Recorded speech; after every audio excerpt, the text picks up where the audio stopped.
For your maths task today, it's your job to decide whether you would measure some items in milliliters or whether you measure them in liters.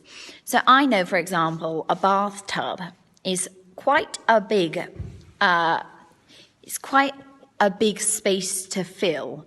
So I know that I would measure my bathtub in litres, because if I measured it in milliliters, the number would be so large.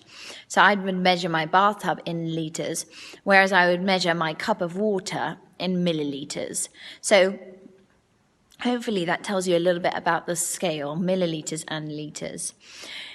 It's your job today, for one smiley face, to pick which items go in which box in your circle in your Venn diagram. So a bottle of water would be measured in milliliters, so that goes in my milliliters box, and a bathtub, like I mentioned before, would be measured in liters, so that goes in my liters circle.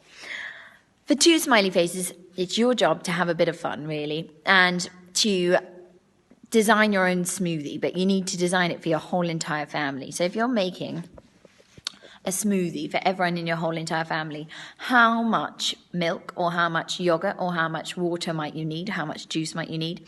If you're going to mix up a lot of different things like water and yogurt and juice, or milk and yogurt and juice, or whatever, how much of each thing are you going to need to include to make it super delicious, but also to make it for your whole entire family?